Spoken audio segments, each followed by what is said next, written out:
Meeting of the Board of Investments to order. I want to welcome you all and thank you for coming. I also want to thank the staff that's online for their attention and diligence, and if we need anything from them, I know they're certainly available. So the first thing I want to notice, as everybody knows, I think, is there's a video recording of this meeting, so keep that in mind.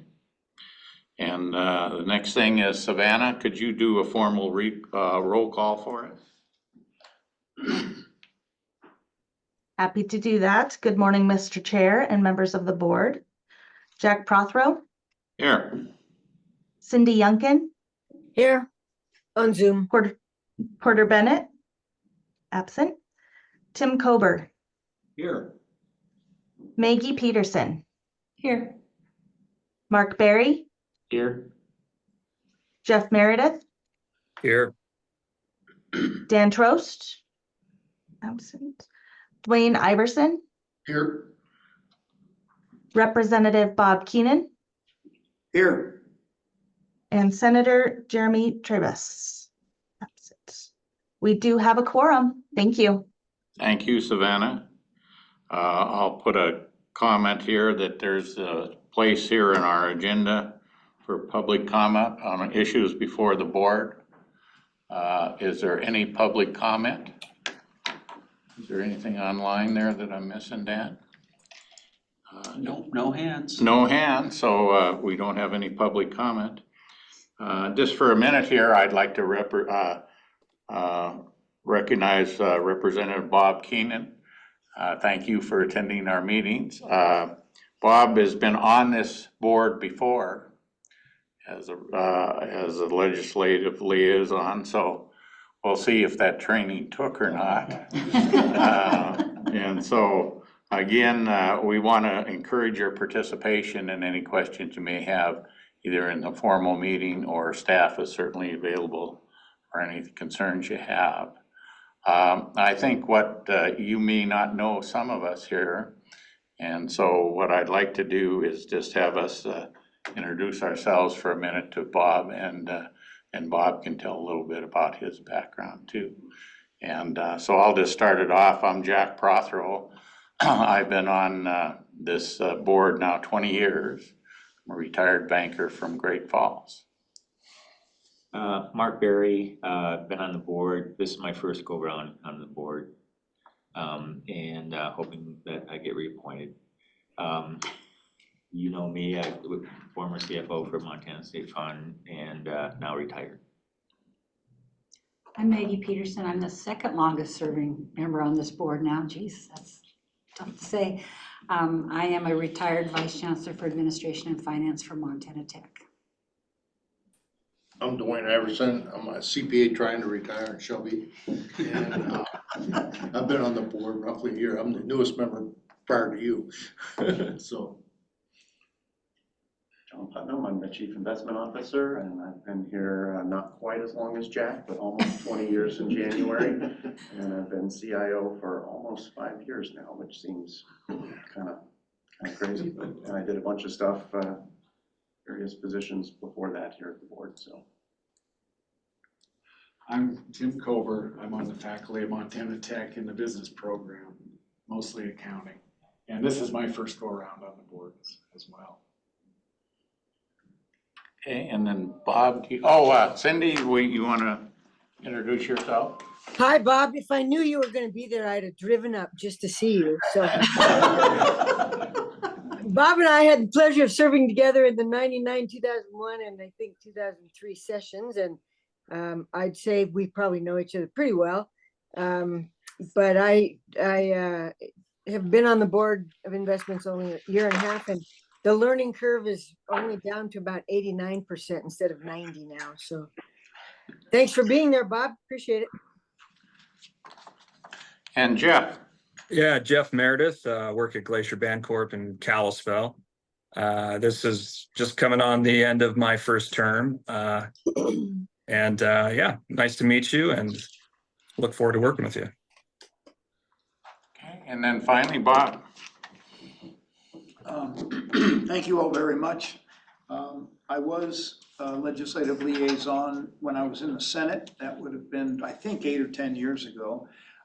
This is an interesting situation that I found myself in. I got a letter in December of '22 from the Speaker of the House appointing me to this position. I saw the letter and just got lost in the shuffle of the session. And then my focus for the last 18 months or so has been rebuilding the mental health and developmental disability program statewide, which has been, it's been quoted as saying it's an overwhelming and impossible task, but we took that challenge and we just sent a report to the governor day before yesterday.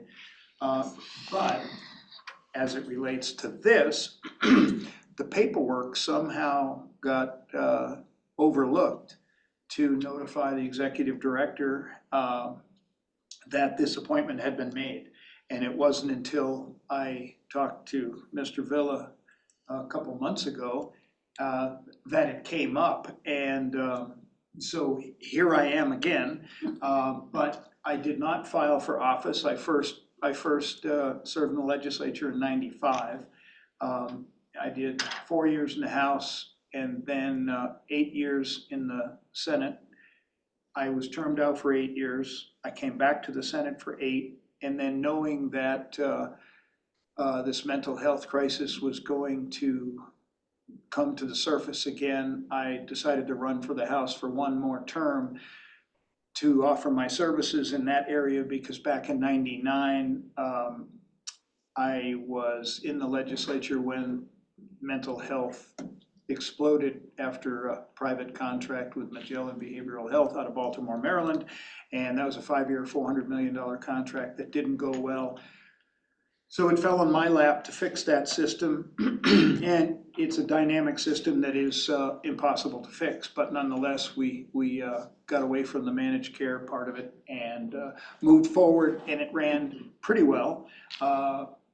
Until about 6 years ago, when the community services fell apart and the pressure came on to Warm Springs and all of that. But so at any rate, my premonition came true, and I did accept the challenge of the governor's office to lead the charge and try to figure out how to fix mental health. We didn't focus on Warm Springs. That is another can of worms that's very difficult to fix. When the community services aren't there, the pressure goes on to Warm Springs. But anyway, I'm full up in that. And so that created the void where nobody knew that this is where I was supposed to be until recently. So this is going to be a short-lived swan song for me. As far as my involvement with Board of Investments, but I do remember well being here. Mr. English and Mark Nonig was chairman, I think, at the time, and this room was very different, and we had a crowd of chairs over there, and people were here and not on screens. But that's it. I was in the restaurant business in Big Fork for 37 years. And I have not been in the restaurant business for about 6 years. And as soon as I can finish this calendar year, I think I will be retired. But thank you for your hospitality. Well, we appreciate you coming, and again, thank you for doing it. And, you know, as an outsider with some knowledge from the past, I want to encourage you to make sure that we're doing things how you think we should, and also how the legislator would receive what we're doing here. So, thank you. There is an agenda item that I'll talk about later that I am not knowledgeable about, but from a legislative perspective, I'll talk about that when we get to the executive director's report. Okay, good. Thank you, Mr. Chairman. Thank you. So back to our agenda. We have in the packet the meeting, approval of the meetings of May 22nd, 23rd. They're printed there for you. Is there a motion to approve those minutes? So moved, Everson. Okay, Dwayne, and is there a second? I'll second, Mr. Okay, Chairman. Maggie is second. Is there any comments or corrections or anything to those minutes? not, I'll call for a vote for approval of the minutes. All those in favor, please say aye. Aye. Aye. Any opposed, same sign. Hearing none, the minutes are approved unanimously. We've got a little bit of administrative business. Even though we were all here for the audit committee and the loan committee, just formally for our record, we need a report. So Mark, would you do the report for the audit committee? Yes, thank you, Mr. Chairman. Audit committee met this morning. 3 of our members were present, 2 were absent, but we did have a forum to do any business. Some of the items that of note are that the LAD Legislative Audit Division has conducted their entrance conference in July for the audit cycle for fiscal year 24 and 25. So that process will begin and is in process right now with people on site, correct? Whiffley is preparing their SOC report for us. It will be presented to our committee in October, and then it will take it to the full board. They completed their walkthroughs in July, and they're testing, their walkthroughs in June, and then they're testing in July. And the Board of Investments has provided our section of their reports related to our control environment here at the board. There was one issue that was found at ITSD where a control was not working as presented relative to Teams, and Board of Investment staff have fixed that issue for the Board of Investments, not statewide, just for the Board of Investments. The staff noted that quite a number of documents were provided to Whiffley for their review, including daily transactions, reconciliations, in-state loans, intercap loans, compliance work, policies and procedures, security access, and among other areas. So it's an increasing number of documentation that we're finding that Whiffley is needing to complete our SOC reports. And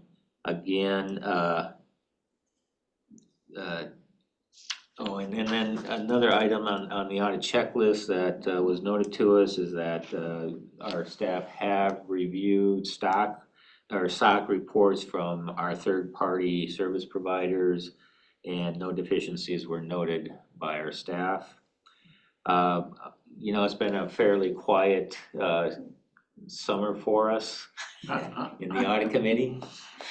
Things will start moving along now with the SOC audit coming in October, the LAD review, and any other reports that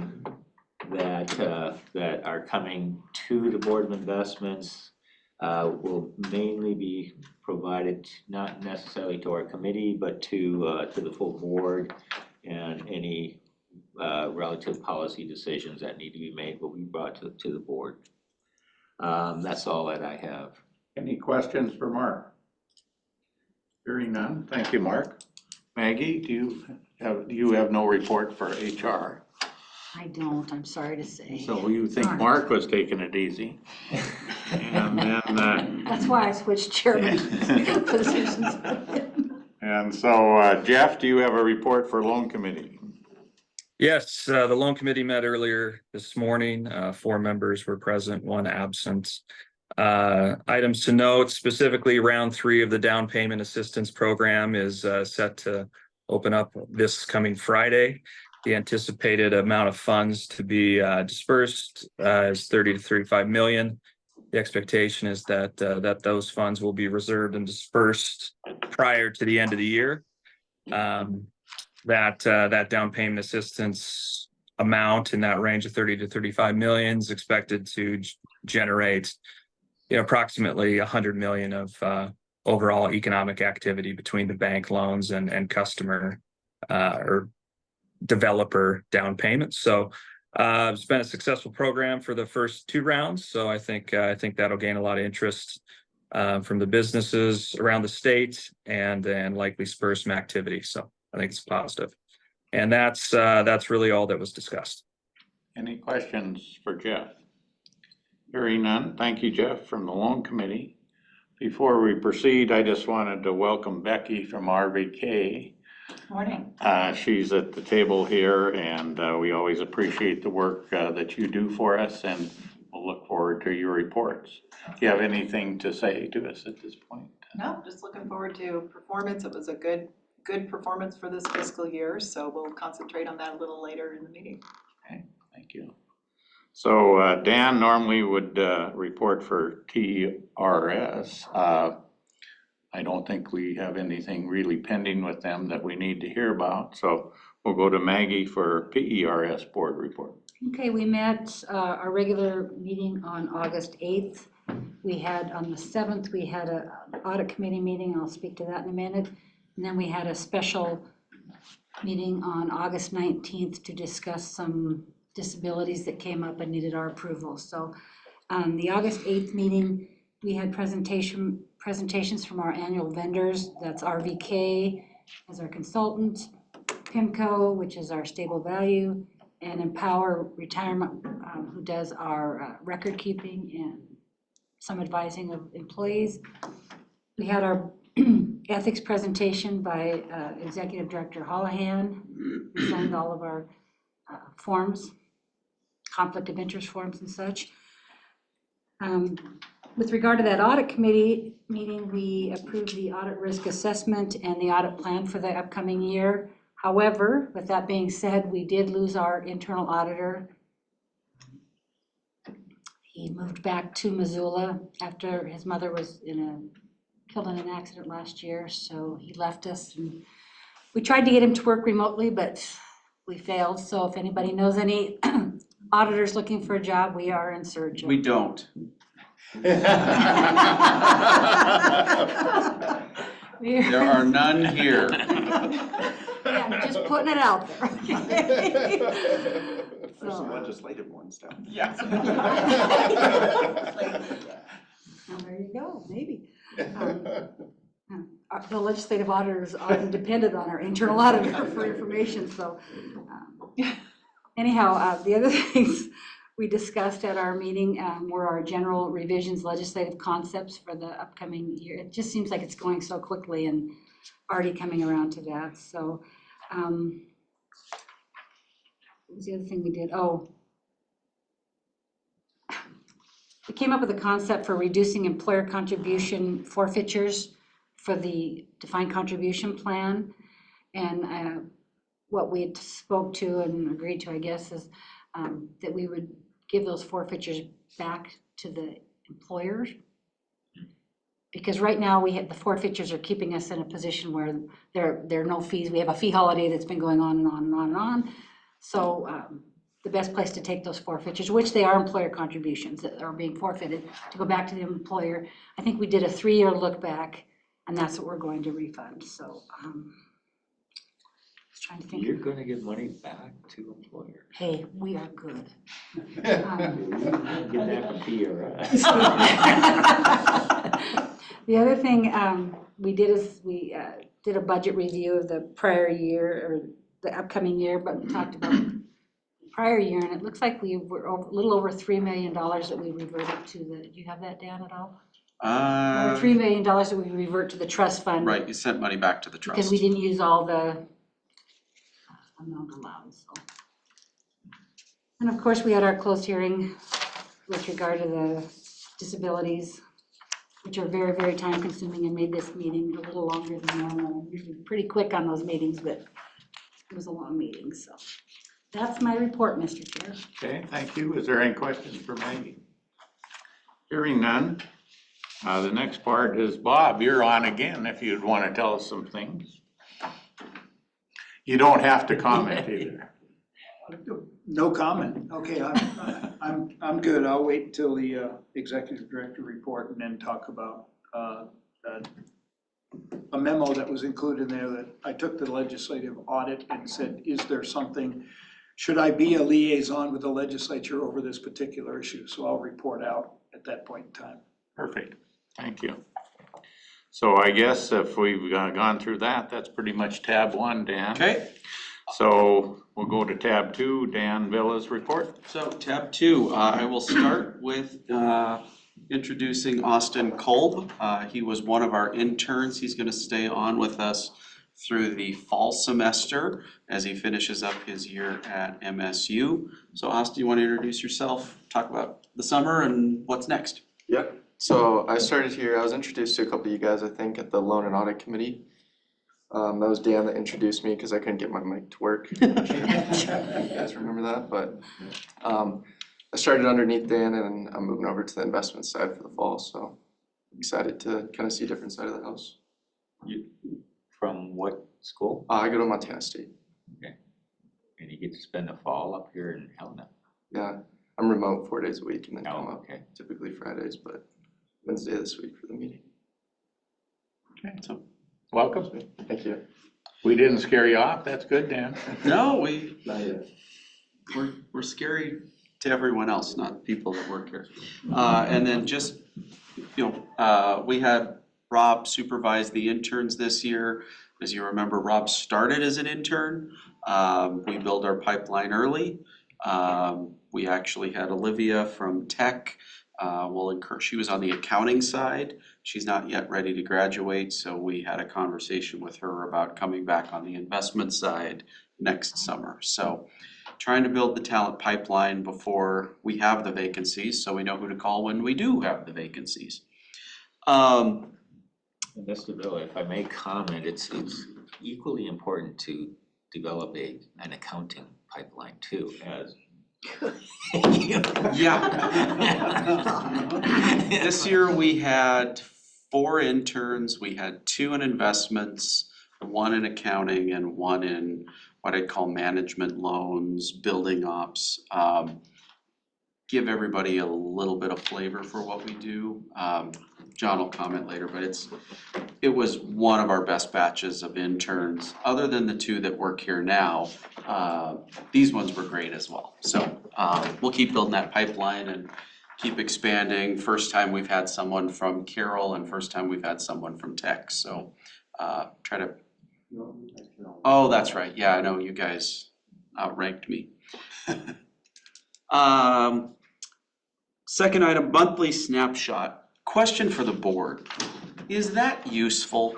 Everything within that sheet is available within our board reports, the quarterly board reports. If you want it on a monthly basis, or if you'd like us to send you the actual State Street, like we do. You like it? I Okay, love this. okay. you like it on Being a the monthly- numbers person, I love this. Do you like it on a monthly basis or would quarterly? I like it on a monthly basis. I mean, Okay. granted, things go like this, but I love it just to. I think it just keeps us in touch with the Okay. board on a monthly basis. When it's here at the regular meeting, it doesn't do anything. Right. Okay. But monthly is still worth doing, I think. All right, we will I like continue. them. I like them monthly too because I really like seeing all those really big numbers. It's just important. It messes me to death. So We- keep the big numbers going, man. Go back down sometimes. Yeah. That's what I said sometimes. When a 28 turns into a 26, you get a little nervous. Yeah, it's only a billion, you know. It's Yeah. a big word. Maybe I'll skip any questions on the proxy voting, because I think we'll spend a little time on topic C. We're still in the ISS Taft-Hartley sleeve. We did a scrub of the votes. It aligned generally with where we're at.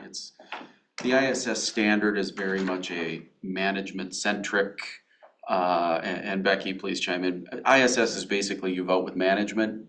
Ours is more, what does the compensation structure look like? Are you having the right auditor mix? So we are very comfortable with the Taft-Hartley sleeve. Any questions on the proxies? I've got a couple. One, Becky, is that, I mean, I think it's standard for most funds, but is that the right thing that we're doing there? I think so, you know, every fund has to decide if they really have a departure topic that's important to them to, you know, instruct ISS to vote. But these days, those topics tend to not be as much concentrating on compensation. It's more other social issues that want to be pushed through the proxy voting. So standard investment issues, as a large asset owner, the approach you're taking is very standard and we think is appropriate. And I know in the past, we've had some people wanting us to vote different ways. Do you get any public comment or criticism from that? No, and what I do is I point them to the bill we worked on with Representative Moore last session that just says, we only vote in the best interest of the fund. We don't care about the social issues unless they have an impact on our dollars.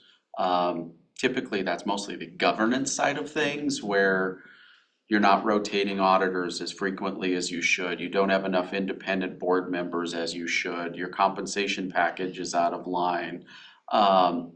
So it's, you know, that statute codified what we already did, but now I have something in code to point people to. So we don't get a lot of it, at least anymore.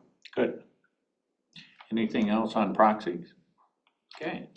Budget status for prior year, toward the end of that slide, you can see we did have pretty substantial dividends. Our costs are down.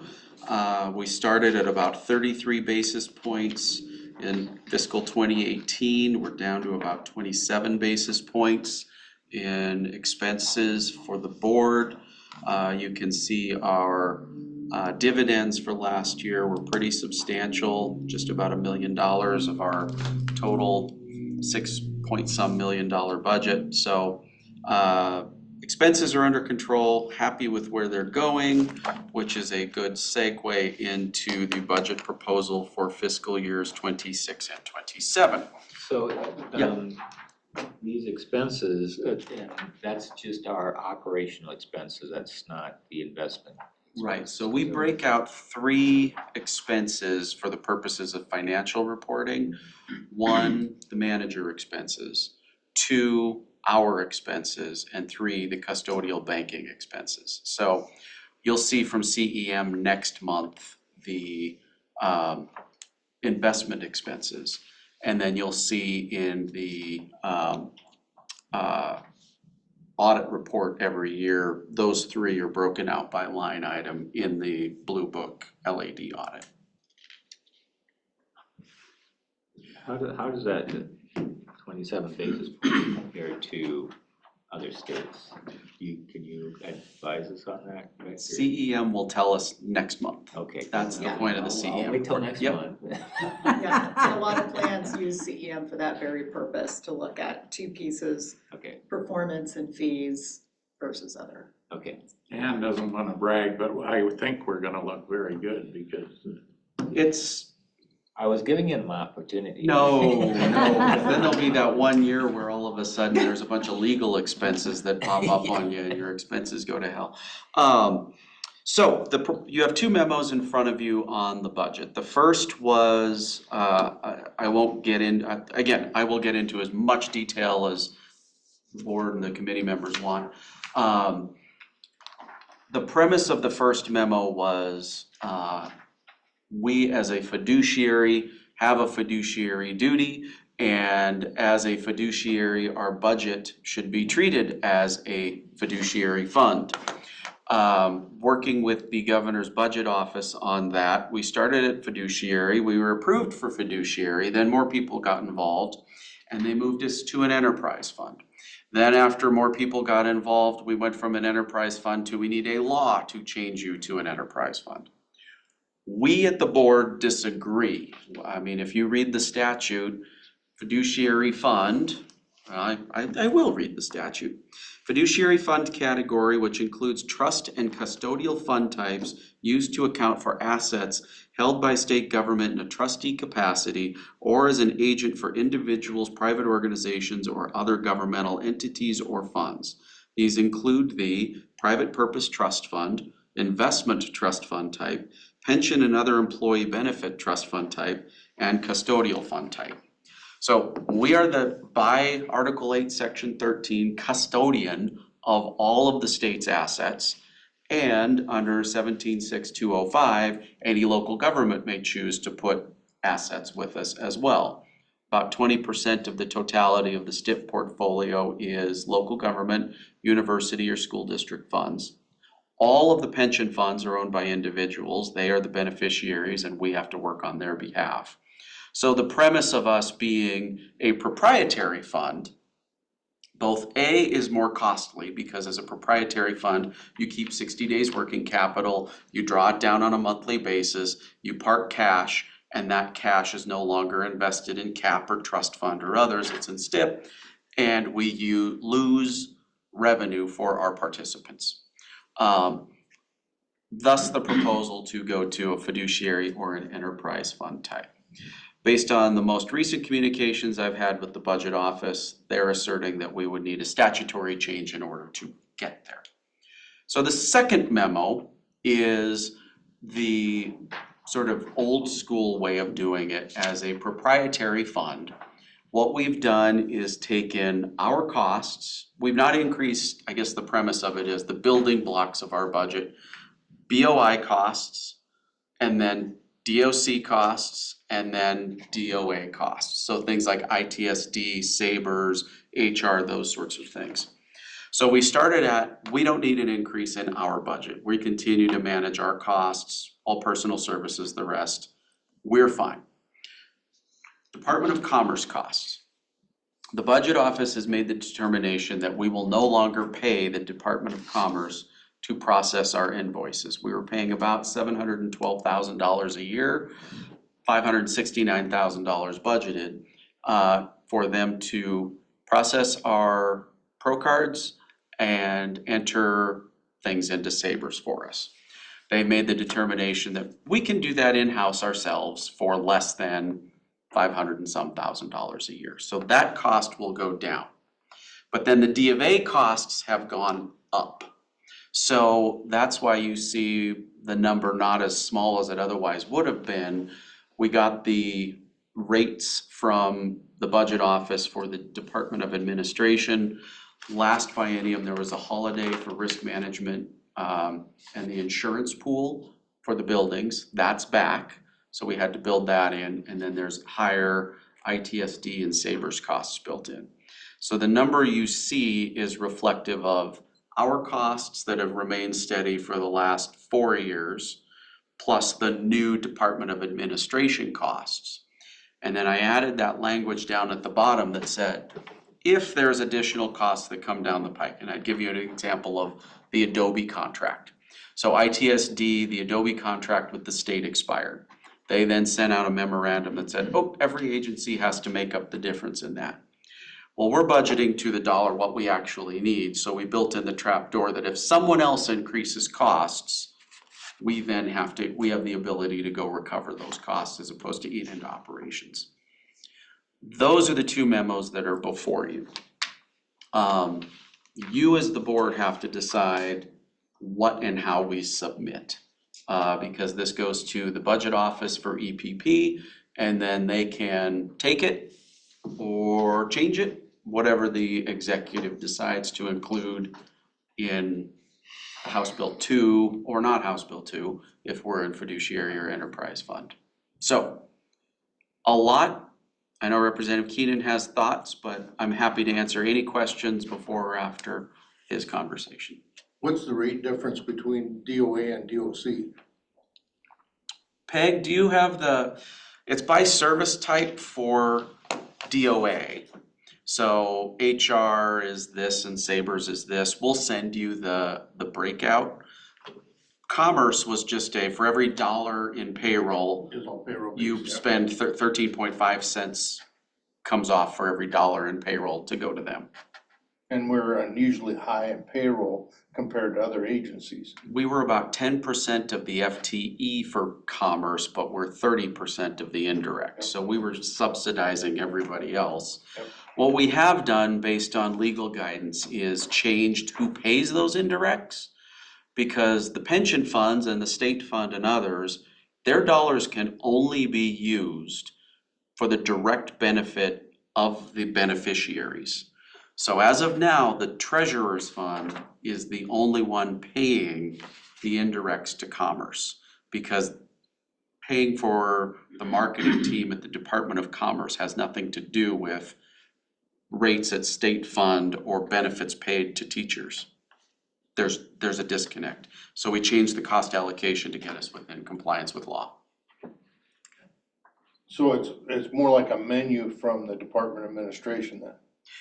A forced menu, yes, you will eat these and here's what we will charge you for them.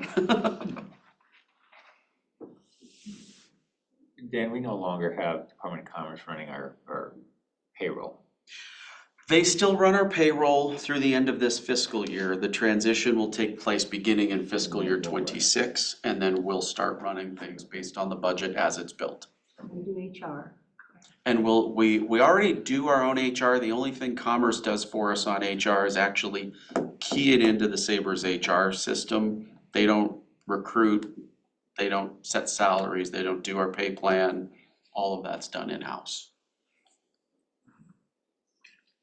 So, Yeah. Bob, do you wanna report? Thank you, Mr. Chairman. So, as I looked through the board packet, a few days ago, I noticed this memo about a budget proposal for fiscal year 26 and 27, and the mention of the legislature and all of that, and I thought that, you know, my role as a legislative liaison, I need to pay attention to that. I didn't have the privilege of having Mr. Kober for an accounting teacher, so this is not in my vernacular by any means whatsoever. But I went to the Legislative Audit Division and specifically Cindy Jorgensen, and asked her if she would review this memo and if there was anything that I should have a conversation with you all about, or how can I enhance a conversation before a legislative session should anything come up. It would be good to have it come up now as opposed to something during the session. So understanding that I don't understand a lot of these accounting terms, but I did, so she explained to me what this means from the legislative perspective, and I have forwarded an email from her to me, and I forwarded that to Savannah Morgan, so that would be part of your record for this particular issue. And I think for the record, it's not terribly long, but I will read this email from Candace Jorgensen, CPA, Deputy Legislative Auditor, having to do with this issue. And she's Representative Keenan. As we discussed, the Board of Investment currently uses an internal service fund to account for its Unified Investment Program administrative expenses. The fund's fees are required to be commensurate with cost, and working capital can't exceed 60 days of operating costs. The rates are approved as part of House Bill 2. The purpose of these requirements is to ensure rates aren't insufficient or excessive. Based solely on review of the budget proposal memo you provided, both enterprise and fiduciary funds appear to be acceptable alternatives from an accounting perspective. We will review implementation of any change during our regularly scheduled audit. The fund selected may affect legislative oversight of the board's administrative expenses. Use of an enterprise fund may still require an appropriation under state law, but a fiduciary fund will not. The legislature can, however, establish statutory limits on administrative expenses in fiduciary funds.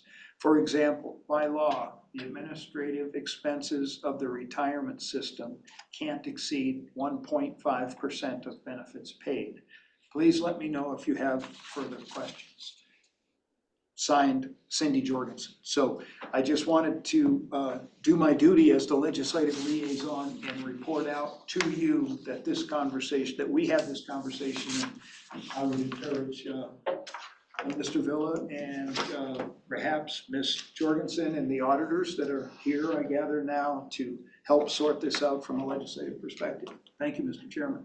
Thank you. I'm gonna quit talking to the budget office. I'm gonna call Bob. Yeah, he's a lot. He's a lot more helpful. He gets some stuff done. Yeah.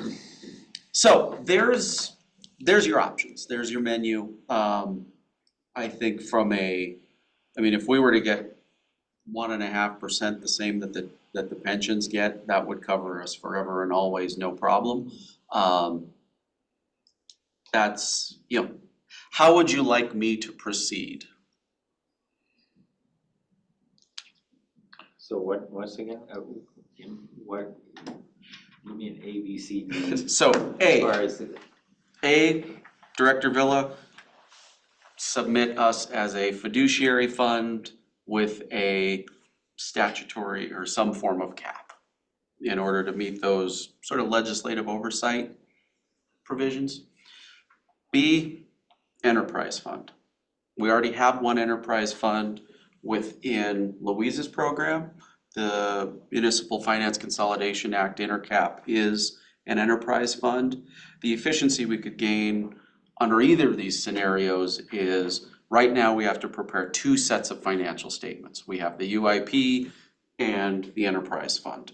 If we're able to do this, I don't see a reason why we couldn't have one set of financial statements that encumber the entirety of our operations, particularly after we no longer have the bond pool to fund intercap. That's a STIP investment. So it kind of makes sense to consolidate that and shrink our financial statement preparation in future years.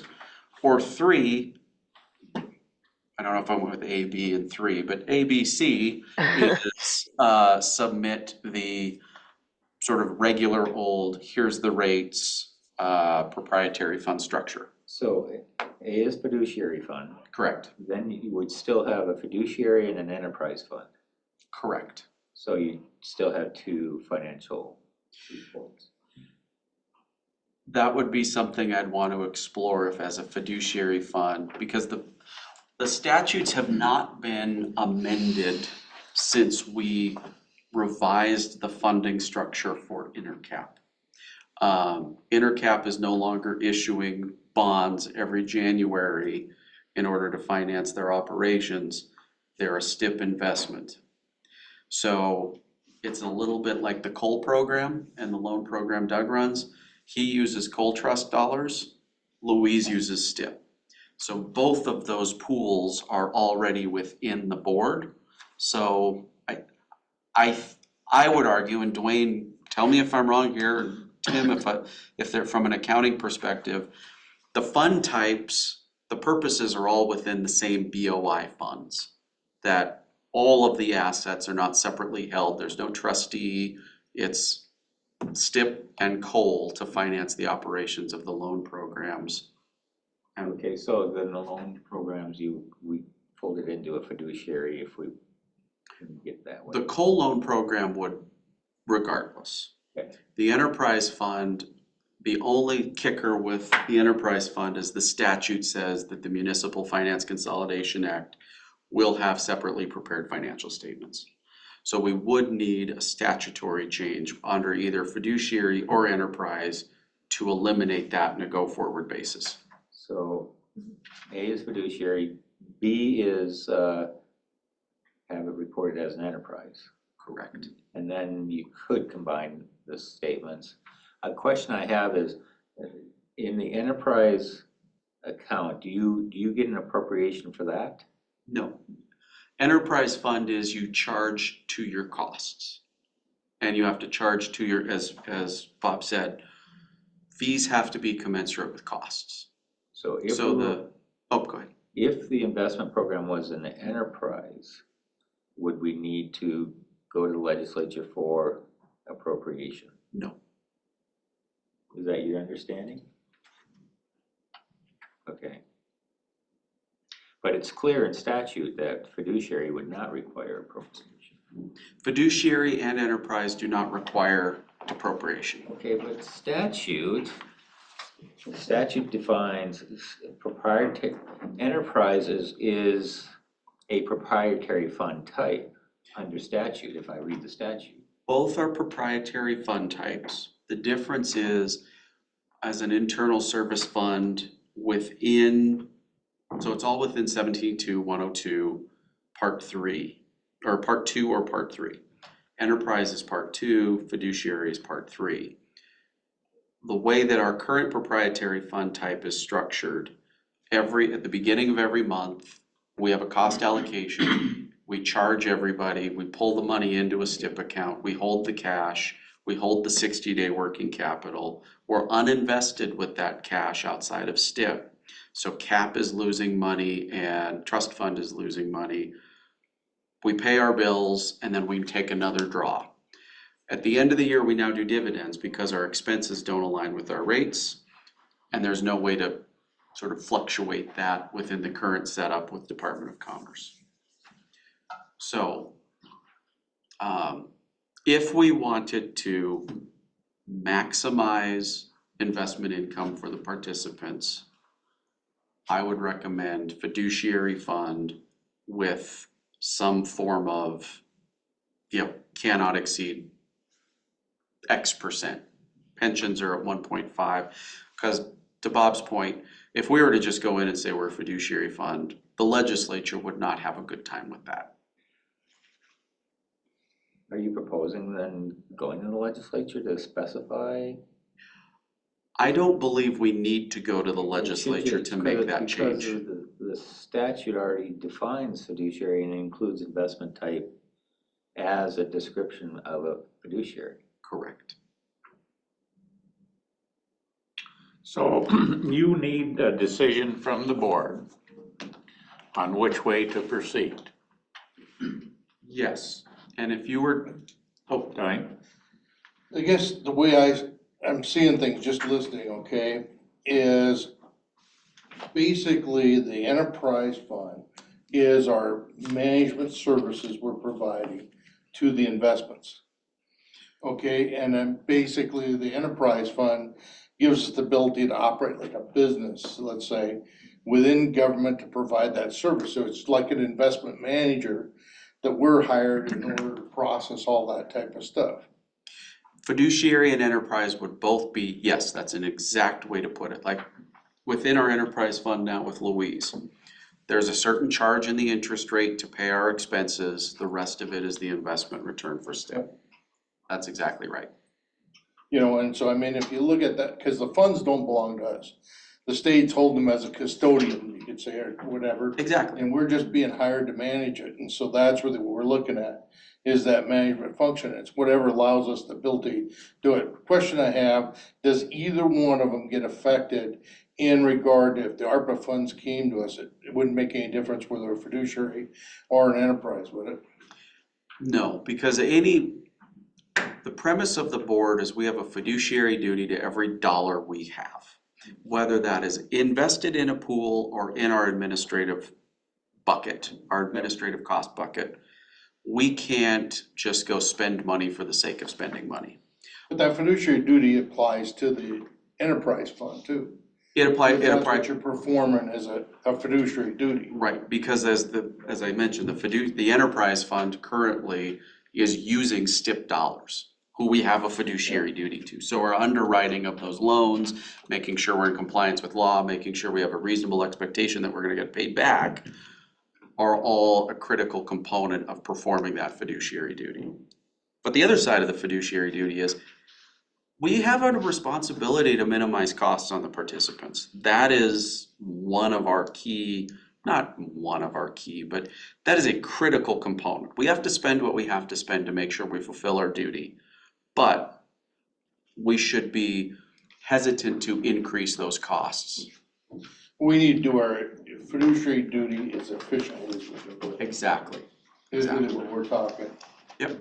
Okay, does either one of them give us more flexibility in regard to being able to hire employees or be able to compensate when we see necessary? Because we're an anomaly within state government and the type of employees we have. Right. Which one gives us the better ability to function? Fiduciary. Enterprise funds, fiduciary funds get a bucket of money and then you hire your staff around it. enterprise funds give you a bucket of money and you still need FTE created. So then that would answer the question right there. Fiduciary appears to be the most efficient for what we wanna do. I mean, from an efficiency perspective, we have 33 FTE. Right now, we have 30 filled, which reminds me, we have to introduce Court still. But it's important that I introduce him in the legal stuff because he might have something to say about all of this.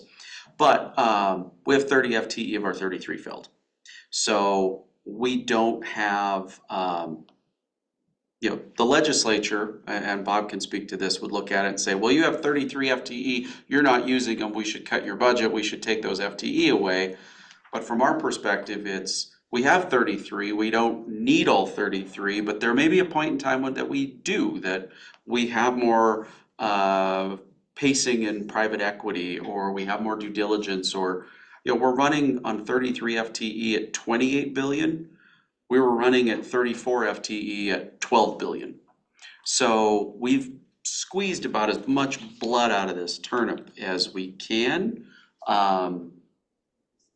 At some point, we are gonna have to staff But up. we need FTE ability to bring in some of these trainees to ultimately replace some of the replacements. Right. Because you just don't go to the street and find somebody to fill that slot. Right, our succession planning, for instance, with the director of in-state loans is hire someone 6 months before he retires, double fill the position, train, and then move on. So it's So harder to get approval to do. we'd have to that go get a FTE. modified, we'd have to go to legislature to get an FTE, and then they'd pull, oh, well, you double filled this position, now you've got an anomaly.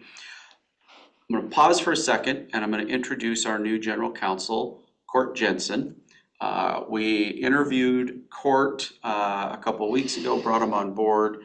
He's actually currently a professor at the law school, teaches an antitrust class, which is helpful to us in some of our global and antitrust cases.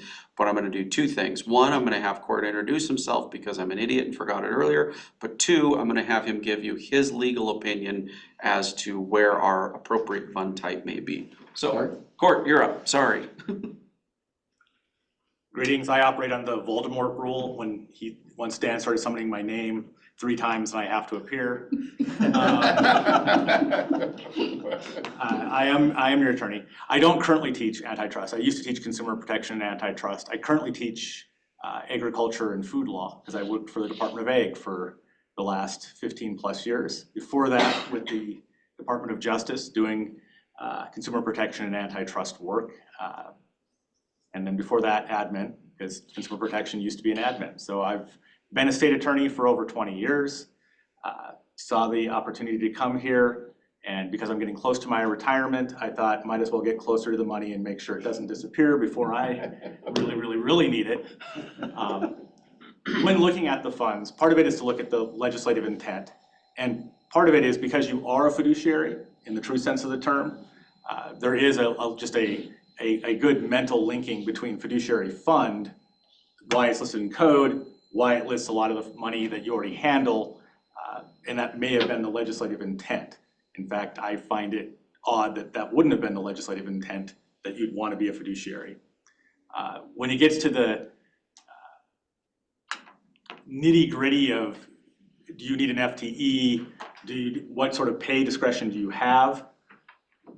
It's a more complicated issue, and it may be even more complicated than the fund type associated with it. But from a day-to-day basis, legally, you have more flexibility and you have more connection between the duties that will be imposed on you as a fiduciary and your ability to control the money properly as a fiduciary if you're in a fiduciary fund. And so even if it made your life more miserable, because I'm an attorney, I wouldn't care, I would still recommend the fiduciary type because it closely aligns the duties you owe as a trustee in a Bailey of funds and the accounting standards that you should be using. And hopefully, if the legislature agrees or concurs, whether that is through a new law or just saying we concur that the current law says that, which may happen in a different way, that would probably be your proper place. And the other thing people always want to know, I'm from Montana. I'm from the metropolis that's known as Circle, the Phillipsburg of the East. Because no matter how you get there, you're going to buy gas from us. So that's where I grew up. And I mostly lived in Montana, other than I did go to undergrad in Minnesota, so, but I came back. So I hope Dan told you your main job is to keep the board out of trouble. Well, what I told Dan is, you know, a good lawyer wins your case, a great lawyer keeps you out of court, and a really good lawyer keeps you out of the newspaper. There's the goal. Thanks, Court. And if you need me, summon me. Yep, thank you. Okay, so I think we need to do a proposal for Dan. Is somebody on the board willing to do that, or? Just as an FYI, at 10:41 a.m., I received an update that the ITSD allocations that are in the memo the second memo are already wrong. Just in the case that informs your decision at all.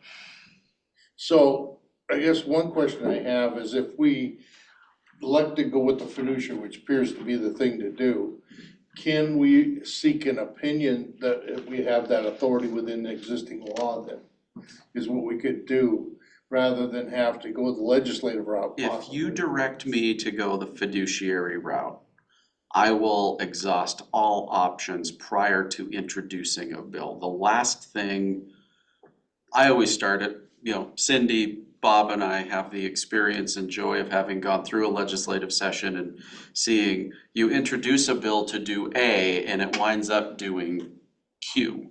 And that is not what I want to have happen to us. So my premise would be take the work that Bob did, take it to the budget office, see if I can get them to make the determination that we are a fiduciary fund, work that out with LAD to implement in the fiscal year 26 and proceed from there. So I'll move that we pursue the fiduciary route.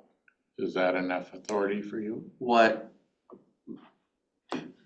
That is enough authority for me, and if it is insufficient, I will get back, I will loop all of you back together via Zoom between now and then to get another motion to go a different route.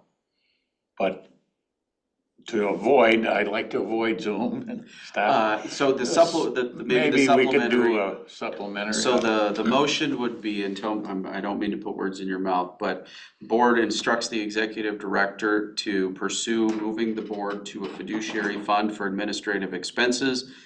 If unsuccessful, submit the budget for our costs as it has been in the prior 2 fiscal years. That's my motion. That's the motion. Is there a second? I'd second that, Mr. Chair. Okay, motion's moved and second. It's kind of a complicated and long issue, but I think very important.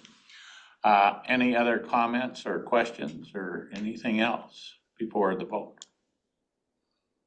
Hearing none, seeing none, I'll vote. All those in favor of the motion, please say aye. Aye. Aye. All those opposed to the motion, same sign. Hearing none, the motion is approved unanimously. Okay. Is there other motions we need there, Dan? Not motions, just FYI. We did, so the PRS and TRS, as well as many of the groups representing the beneficiaries have been meeting with the State Administration and Veterans Affairs Committee over the interim. There are 3 bills that will be proceeding to next session. One is to continue with the 0.1% employer contribution increase for the unfunded plans. So those would be the public safety systems and PERS. The second is to repeal the ADEC that was passed last session. So the ADEC is the actuarially determined employee contribution. It's essentially a layered amortization. However, the way that it works is depending on your amortization period and your funding status, the ebbs and flows of the employer contribution move up and down. But there's a cap on how much you can increase the employer contribution. So based on the $95 million that the legislature and governor put into the public safety systems and the passage of the ADEC, the contributions to the public safety systems, so sheriffs, highway patrol, and municipal police, the funded ratios the funds would actually be behind, because you'd go from a 13% employer contribution to a 9% employer contribution, and we'd lose funded status for those three pensions. So repeal that bill. And then the third, which the board has no opinion on, and we've not weighed in on, is to change the minimum age for drawing of the public safety system pension. So under current law, new employees have to wait until they're age 50 to draw benefits from those public safety systems. That has nothing to do with our investments, so we have not participated in that conversation. But the two that we have been is repeal the ADEC to make sure that we don't lose money on the 95 million in the employer contributions, and two, continue the 0.1% employer contributions. Those passed unanimously out of SAVA, and we'll be monitoring those throughout the biennium. Housing wise, the workforce housing project in Deer Lodge, which Bob may have interest in due to its 20% of the units are for Warm Springs employees. There are the blueprints that were submitted to the Department of Labor for the building permits. The bids for the infrastructure came in 2.5 times estimates. So we're doing some juggling on that. We're still within the 12 million. I think I can still make it all work. We're scrubbing numbers on the infrastructure side yesterday. We'll be meeting with the city of Deer Lodge to negotiate the latecomer agreement on the infrastructure we'll install for access on the road, as well as the water and sewer that will be used by the adjacent landowner as well.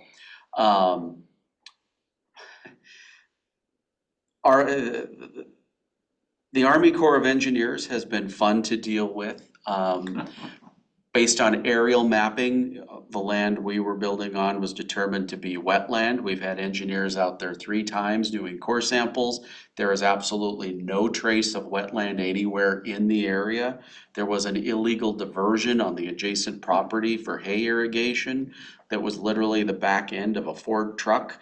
And when the tailgate was up, the water ran in and irrigated his field and he got the hay. When the tailgate was down, it ran down the culvert to the pond, but that water would flow onto our lot, so there were some half-dead willows throughout, and from a mapping perspective, it may have looked wetland at one point, but our engineers have said now 3 times it's not.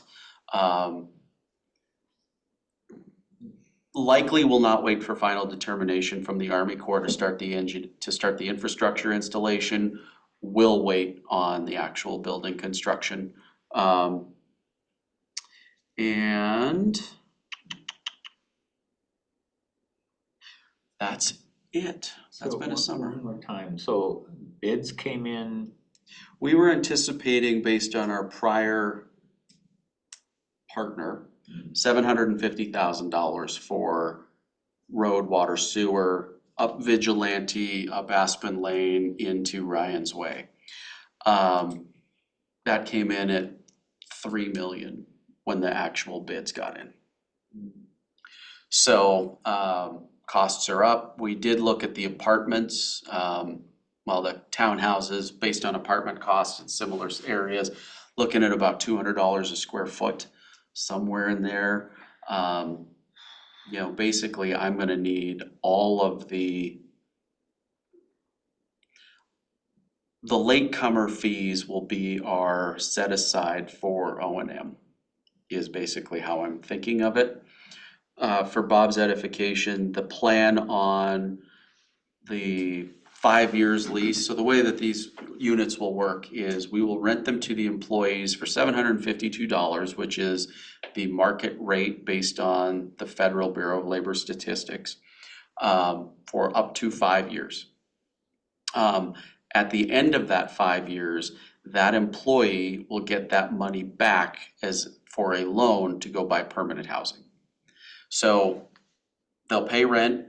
We'll use the interest income off of that to help offset operations and maintenance. At the end of that 5 years, should that employee still be employed by the state at Warm Springs or the state prison, they will get that cash back to go purchase permanent housing. That's the longer term. And it also gives time for the private market to step in and actually build the homes for them to go buy, because the inventory in those two valleys is not great. But yeah, the 3 million sticker shock was a fun one. But based on the road, 50-50 on Latecomer is what I'm gonna ask for. Cause they need our road, we need their road, that's fair. And then the other side, water sewer, we've got the engineer doing the calculations on capacity. What percentage of that will be our capacity, what percentage of that will be their capacity, and then we'll just split it proportionately. You know, I've worked on a little development in Great Falls and those costs don't surprise me. No. So you say that those costs what again, Jack? I haven't looked at them in detail or anything, but based on what I've seen on some of the development, I've worked on a triple of what you originally expected is not unusual. What'd you say about the $200? It's a per square of the actual Per square foot of the actual building, yeah. Okay, that's just the. That's just the horizontal, or the vertical, not the horizontal. How much in total is that compared to the 12 million that we have? I mean, if it was 50, these are 1,500 square feet, it'd be about 8.4 million for the first 28 units. Okay, so you're still. We're close, right in there. Latecomer, investment income. I mean, the good news is STIP has been helpful. Good job, Kirsten, 5.5% for 2 years on $12 million helps. And then we'll get that back as part of the Housing Task Force recommendations, both for that and the Homes Act money. Okay, thanks. So we're still you're still within the authority we've given you. Yes. With that 12 million. Yes. Okay, we're all good with that. And if we're not, he'll be hearing from me. Okay. So that is all I have, Mr. Chairman. Okay, questions for Dan on any topic? And did we cover the decision we needed for the budget? You did, thank you. I know how to proceed. Okay, so at the will of the board, we could take a little break, or do you want to just proceed? I think if you want to just roll, these two should be, actually, probably a 10-minute right now, because we've got the IPS review as well. Okay. We could do 10 now, Why that'd don't be we great. make it 10, and so we'll do that, get some coffee and stay awake. Please take your chairs. We're back on the screen and everything. Bob, I want you to know my goal is always to do 2-day meeting in 1 day. So Thank you. I'm a good I'll let you know- taskmaster. I'll let you know if it's snowing on McDonald Pass later. Yeah, we don't want to hear that. So I think we've got tab 2 done with Dan. Unless there's anything else we need to do, we're gonna go to tab 3, commercial loan program. Doug, I'll turn that over to you. If you would, hey, Mr. Villa, we're in a meeting. Sorry, I just love picking on you. I know. Anyway, Doug, if you just, I think Bob remembers you, but just tell him who you are for his and get started. Sure, thank you, Jack. Bob, you may remember, I'm the director of the in-state loan program. Run the loan program here for, it's been over 8 years now. Prior to that, I was a lender at a Montana bank. So yeah, glad to have you back and as the liaison. So good morning, everyone. I'll do the commercial and residential loan portfolios. The participation loan program reflected a balance as of June 30th of a little over $106 million. Represents 47 loans and the yield on that portfolio is 2.79%. I have 2 loan reservations, total a little over 17.7 million. And 2 loans committed, a little over 3.8 million, and there's no past due loans in any of the programs that have, other than the Veterans Home Loan Program has a few. The Infrastructure Loan Program has a balance of a little over 7.9 million. There's 7 loans and the return on that is 4.06. And I have 1 committed loan, which will hopefully be closing in the next couple of weeks for $1.65 million. The Intermediary Relending Program has a balance of almost 5.5 million. There's 39 loans and the yield on that program is always 2%. There is 1 committed loan that totals 250,000. I just got recently another request for an IRP loan for a little over 300,000. So I got a new one coming in there. The Science and Tech portfolio had a balance of 326,000. That's just 1 loan and the yield on that is 7.5%. The Montana Facility Finance Authority has a balance of a little over 10 million. That's 15 loans and the return is 3.11%. They do have 1 reservation for 1.5 million. The Veterans Home Loan Mortgage Program had a balance of a little over 47 million. That's 269 loans and the yield on that portfolio is 2.08%. There's 8 loan reservations for almost 2.2 million. There's 3 loans over 90 days past due, a little over $500,000 or 1.07% of the portfolio. The Multifamily Cold Trust Home Program has a balance of almost 24.5 million. There's 6 funded pre-HB 18 loans, total almost 12 million, and the yield on that piece is 2.21%. And there's 1 loan reservation of a little over 1.9 million that has an interest rate of 2%. There's 3 loans funded post HB 18 that total a little over 12.5 million, and the yield on that piece is 3.65%. There's 8 loan reservations that total almost 22 million and with the yield of 2.66%.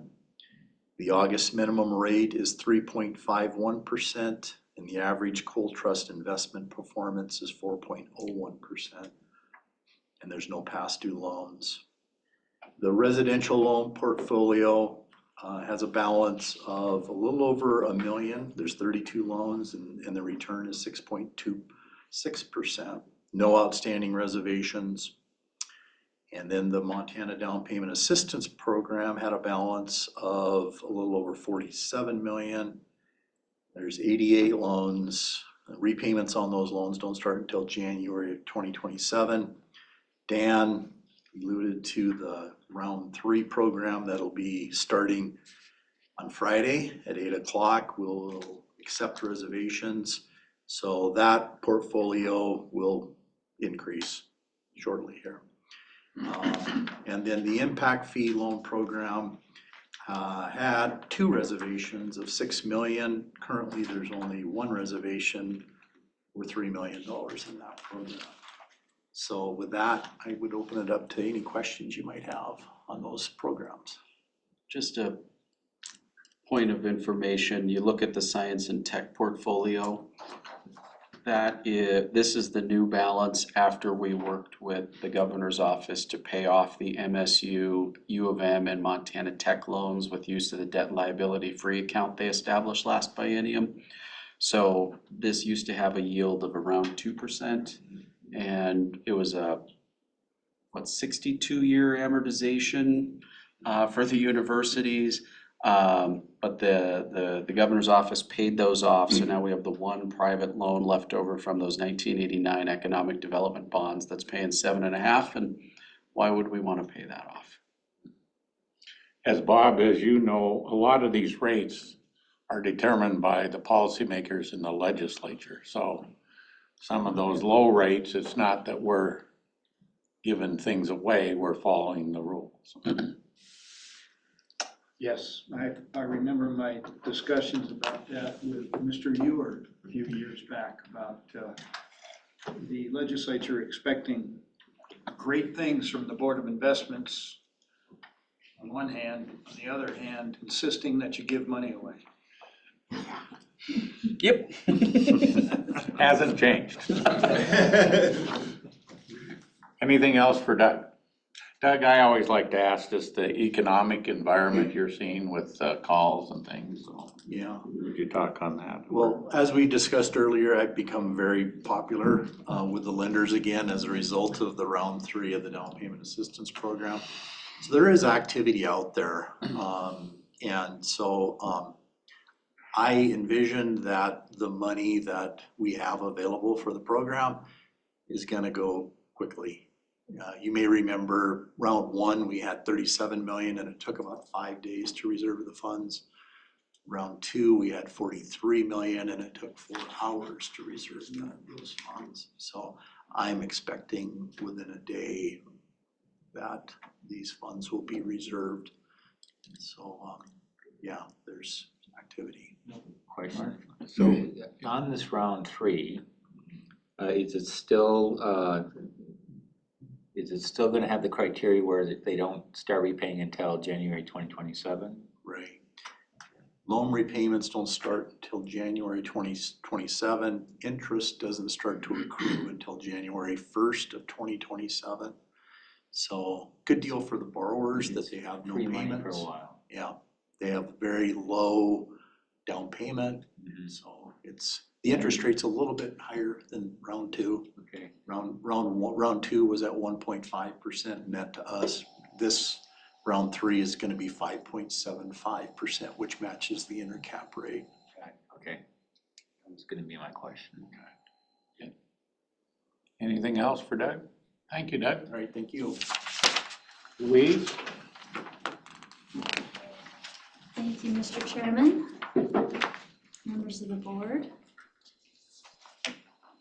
I believe I did hear Representative Keenan say my name, that you did recognize it, so you remember me from times past, right? Okay. Yes. All right, so tab 4, I'm Louise Wells, the Director of Municipal Loans. And we'll go through the biggest workhorse of the enterprise program, the InterCap, and what this loan portfolio is for the 4th quarter.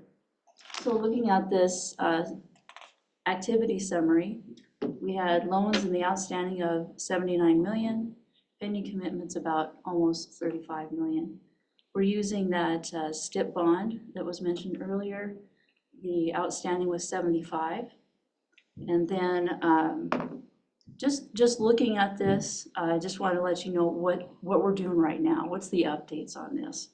So we have increased that bond amount to 79 million. We have about 41 million right now. The loans outstanding, it did crank up to about 85 million, or almost 86 million. We received all the August 15 payments. All those are in. We had one little straggler, and all it was a post office error. So it was very nice to have everything in and on time for those payments. So what did that mean for the STIP program? We paid our bond interest payment of almost 1.9 million in August on that. So right now our outstanding, we had some big payments come in. We had GNRC, they paid off all their bans recently, and then we had our regular payments come in. So we received about 10.8 million in this August. So that dropped our outstanding down to about 75 million. So looking at the things in the past, we had a very good year, and most of that was that large loan that we did for Billings. You'll see the uptick there from that. But even taking that information out, the old girl is showing life again. So we're back to about 25 million in commitments and about 22 in funding. So that's a little more of our normal for the InterCap program. So were there any questions on the activity summary? Okay, well that will take us to the staff approved loans for the quarter. Only thing to point out here was that we had Daniels County. They haven't used this before, so they were a brand new borrower. And what does that mean in county government? We have lent to most of the county governments. We have about 10 left. Now, we have lent money throughout the state, all through the counties, but with county governments, we have 10 of them left. So Daniels County, we were able to check off one more. As I mentioned earlier, DNRC, they paid off their bans early. And recently, under that new board policy that we did, that board policy 70.120, that one was, gave staff approval for up to 15 million for DNRC. We recently approved an 11 million, about 4 different bans. So it's just very efficient. That way I didn't have to bring it to you. And that information will be in our staff approved activity here in the next quarter. So were there any questions?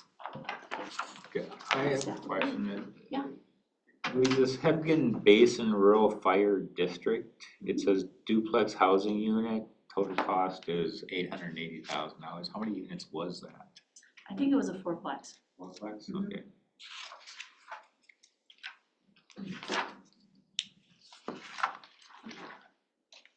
Okay. Then we can move ahead to the annual detail report. This particular memo, it just shows a comparison of the fiscal years, what the diversity is and where the money's at. So the city, of course, with that Billings loan, that took the #1 spot of where the funds are at, state agencies, school district, and then on down from there. We did have only an increase in city and state agency, and I think in the water and sewer district, we just had small upticks there. The rest of them were lower than that. Looking down in the loans that have at least 5% of the outstanding, the Department of Corrections, that one dropped below the 5%, but since it was on last year, just to let you know that that's there, and it will be falling off of the report here for next year. Any questions on that memo? Oh, but that's good because one of our goals has always been to be well diversified, and this shows that we are. Absolutely. And so with the next part of it there, with the nice map of the counties, I was mentioning where those different those counties that we haven't loaned to yet. That was Mineral County, so all the way off to the western part of the state. Central part, we haven't lent to Phillips, Wheatland, Marvin, or Rosebud. And then the very eastern edge there is Sheridan, Roosevelt, Richland, Wevo, and Carter. And once again, we've lent inside those counties, just not the county government itself. And as the chairman mentioned, looking at the list we have, that nice spreadsheet there, it really shows the diversity of the loan portfolio, and that's a good thing, to have it stretched throughout the state with all the different types of local governments. One I do want to mention is on page 5 of that list by county.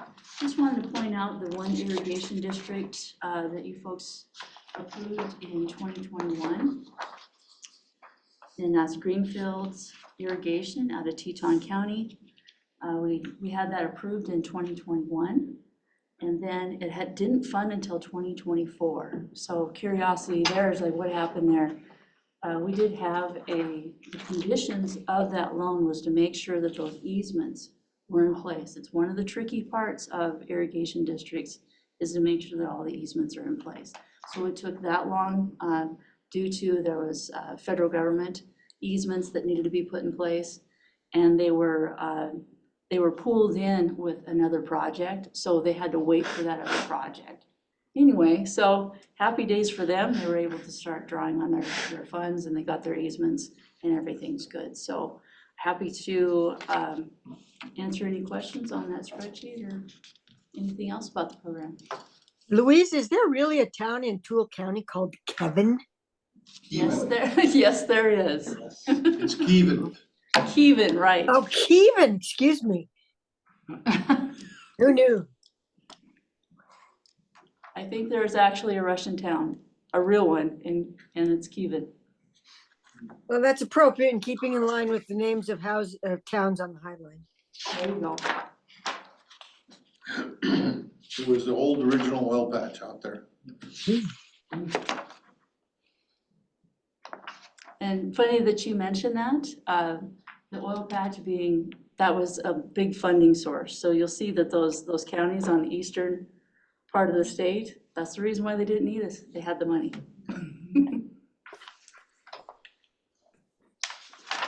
Okay. Okay, thank you. Is there one more on that? Oh, you already did the, Oh, you're right, there is. We need to do an update on that housing infrastructure revolving bond program. Really quick, we only had the one, was for $2,101,000, a bond that we participated in with the First State Bank out of Missoula, and the interest rate was 1.71%. We haven't had any other commitments. We've had interest, but a lot of these projects are really far out from actually finding the financing part of it. So there is interest there, but we haven't had any new commitments. When you say really far out, how far out do you, I would give them another year. before we start seeing some commitments? Yeah, I would think so. And that even means that we haven't had an application. It's just been phone calls. The money for the bond program is the same money we use for link deposit, so we can keep the money churning for actual housing development. Depending on where these applications are at, our link deposit numbers may need to come down in order to have cash available to fund the longer term bonds. good. Yeah, so just briefly, the one that we did commit to, so what's happening there, it was the Rivera out of Missoula, and this was off of Scott Street in the, which one was that? In the North Reserve Scott Street Urban Renewal District. And so they had the site work done, they have the water and sewer lines in, they're working on the gas, and vertical construction for the Community Land Trust. The permits, they're expecting to get those next week. So that's the updates on those. Okay. And again, the economic environment, your calls you're getting, or what's happening in your world? I think it's looking up for intercap. Our interest rates are up, but we're also very competitive with what's out there for borrowing purposes. I think with the cuts that are on the way, as we know, the bond that we have is based on the 1-year treasury. And so as our borrowers, that's what I tell them, just watch that 1-year treasury and add 10 to it, and then we can maximize our operating as 1.5 on top of that. So then it's way easier, way more flexible now that we've switched to using the STIP bond over issuing the tax exempt bonds. It was a very smart move. Any other question? If not, thank you. All right, thank you. So Dan, what do you think? Let's get the investment policy statements done and then have some lunch. Okay. So is John gonna do that for us? Yep. I'm gonna do that. Okay, John, it's all yours. Chairman, members of the board, so as you know, we try not to bring you policy statement changes except at the May meeting, but we had a little change with how Bloomberg is delivering information to us and thus prompted a policy proposal change here. So Bloomberg started reporting other NRSRO ratings to us, and that is some information that we see when we're purchasing bonds, and built into our policy currently, we need to have 2 investment grade ratings to own a bond, but if there's a split rate between NRSROs, we have to take the lower. So given that they've started showing us some additional NRSRO information, that happened in a couple of instances where we then have split rated bonds that we would not technically be able to own these bonds then, given what they're rated. So for instance, maybe they're reporting 4 different NRSROs to us. 3 of them are all investment grade and 1 is below investment grade. We'd still need to take that lower rating.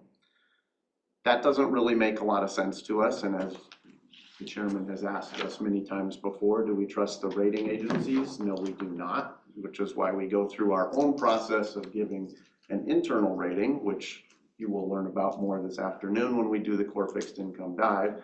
But nevertheless, it's information that's in the market and we can see it on Bloomberg.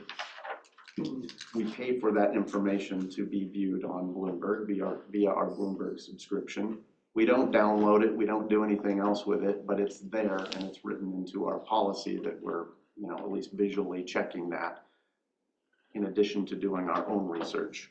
So given all of that, we would like to remove the split rated language from the policy so that we can just have the policy say that we need 2 investment grade ratings from NRSROs. And the IPS does say that. It does say that, so we're really just eliminating the split rated language. So John, there's no way, we're not increasing risk at all. We're not increasing risk, we are not changing how we do things, how the fixed income team does things. This is kind of a technical issue, I guess I would say, that cropped up, and we've kind of painted ourselves into a corner, I guess, if you will, and we've written the policy. Well, I like the policies that they're living documents. We do what we say we're gonna do. Yes. So even though you don't like doing these all the time, I think it's important to do. Yes. Becky, you don't see any problem or anything, it's standard procedure? No concerns. Okay. So with that, there's 3 different ones. One for the trust fund investment pool, for the Montana State Fund, and one for cap core fixed income. It's all the same thing. I think we can do it in one motion. So I'd ask a motion from the board, but you might want to mention the numbers though, so it's clear for the record what we are approving. Mr. Chairman, I would like to move approval of investment policy statement changes as recommended by staff for policy number 40.207, 40.504, and my fingers work, 40.705. Okay, that's the motion. Is there a second? I second that, Mr. Chairman. Seconded by Maggie. Any other questions or anything for John? Hearing none, I'll call for the vote. All those in favor of this motion, please say aye. Aye. Aye. Aye. Any opposed, same sign. Hearing none, that motion is approved unanimously. So John, we can say all our policies are basically up to date then, right? Yes, we can. Great. All right, Dan, what do you think? I think we should break until 1 for lunch. Okay. So you can go jogging or whatever you prefer. No, I'll go eating, Oh. but they're the same. They're the same. They're done fast? Yeah. Okay, well, we'll adjourn until 1 o'clock. Those online, try to have a good lunch too. See you shortly.